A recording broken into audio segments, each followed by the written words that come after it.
patron de la ferme, M. Couvreur. Ah, le grand patron. Alors ça, c'est vraiment la particularité de cette métropole qui alterne des paysages comme ça très agricoles avec l'urbain. Mon adjoint à l'urbanisme, M. Pétillon.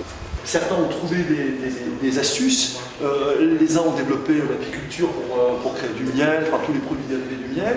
Et ici, on a trouvé l'idée de développer le fromage qui, alors qu'il y avait beaucoup de fromage en Nord-Pas-de-Calais, cette filière-là était un peu en décrépitude et elle n'est pas encore extrêmement forte aujourd'hui. Moi, quand j'étais à Shanghai, j'ai trouvé le fromage de Ronc sur la table d'un hôtel à Shanghai. Donc il y a de l'exportation, vraiment il y a de l'exportation. Et donc on a ici réuni tout un petit modèle économique qui est vraiment intéressant. On fait un développement vertical et non pas horizontal. On cultive 40 hectares. La moyenne nationale d'une exploitation agricole aujourd'hui, c'est 75 hectares. S'adapter finalement à l'évolution de l'agriculture. On est passé d'un modèle familial où Michel, quand il a repris l'exploitation, il y avait ce qu'on appelle un modèle familial agricole. On fait des produits qu'on vend aux clients et avec ça, on fait de l'économie, on achète de l'engrais, on achète de quoi vivre en fait. Une exploitation agricole, c'est finalement développer, c'est vrai, tu l'as dit Vincent, de l'emploi, mais avant tout développer notre emploi à nous. On a besoin de bien manger, parce que ça c'est une constante aussi, il y a un retour, parce que moi je suis étonné, parce que quand ils font des fêtes ici pour montrer un peu ce qui se passe, le fichier c'est impressionnant, enfin, c'est 3000 personnes. Nous, finalement, économiquement, on n'avait pas la possibilité financière de vendre aux coopératives, parce qu'on ne valorisait pas suffisamment le produit pour en vivre. Donc ce qu'on a fait finalement, c'est de faire de la commercialisation jusqu'au bout. Donc, ce qui est noble dans ce que vous dites, c'est que vous augmentez la valeur ajoutée, créez de la valeur, sans pour autant tuer le voisin. C'est-à-dire vous optimisez ce que vous avez. Et on crée de l'emploi. C'est ça l'idée. Alors combien d'emplois vous avez créé? Là, on a 12 salariés. On voulait améliorer les conditions de travail. Et de l'autre côté, c'était impossible à réaliser. Donc on s'est dit, on va reconstruire un bâtiment pour être du même côté que la fromagerie, pour envoyer le lait directement à la fromagerie. Et donc après, il fallait choisir un système de traite. On s'est lancé sur le robot, parce que ce que les gens voulaient voir aussi, c'était la traite. On voit des déchets, parce que les gens restent quelquefois une demi-heure, 3 quarts d'heure, à regarder la traite, parce qu'il y a toujours quelque chose qui se passe. Hein, c'est toujours des vaches différentes. Parce que, il faut dire un truc, c'est incroyable, les vaches choisissent le moment de leur traite, c'est elles qui choisissent.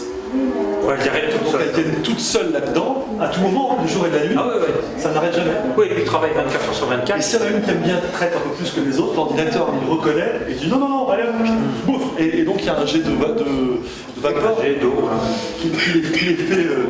Non mais c'est extraordinaire ce truc. D'abord c'est la fraternité. Avec vous, on est dit ce matin, il y a une cousinade, hein, nous sommes cousins.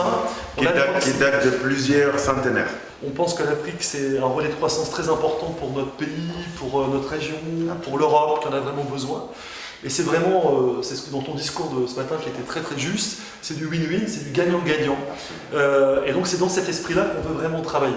Alors nous, on est jumelés depuis, j'ai expliqué ce matin, 25 ans avec un petit village du Mali qui s'appelle Sénikeli dans la région de Kayes, donc on est très sensibilisés à ce que vivent nos frères maliens. Ce symbole était tellement fort qu'à un moment donné, on s'est dit comment dans la ville on peut symboliser notre amitié avec l'Afrique. Et donc on a mis un gros hippopotame rose en plastique, style un peu Disneyland dans une mare. Pourquoi rose? Parce que c'est pour le fun, c'est vraiment marrant, c'est une unité. 2, parce que l'hippopotame disparaît. Et donc c'est quelque chose de très grave si on n'a plus d'hippopotame demain sur la planète.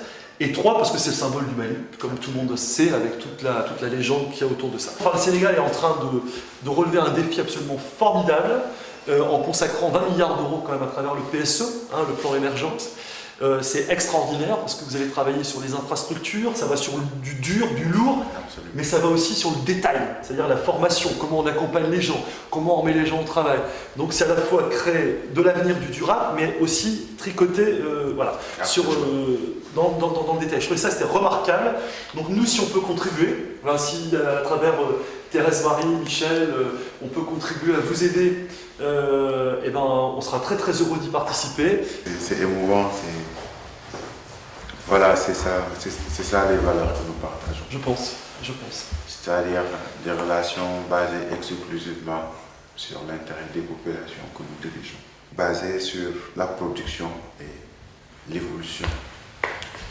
Chez vous, vous avez des entreprises peut-être qui, avec le temps, ont atteint des limites objectives au niveau européen. Ils ont de l'expertise et ces entreprises-là ne doivent pas disparaître. Parce que l'ambition de vos entreprises tout à l'heure, c'était des entreprises bicentenaires. Donc je pense que les 100 ans que l'entreprise projette dans le futur peuvent se faire en Afrique. Bien sûr. Et particulièrement au Sénégal. Je chante d'habitude les qualités ou les opportunités dans mon pays. Mais le Sénégal fait partie des rares pays en Afrique où les gens vont travailler au lendemain des élections.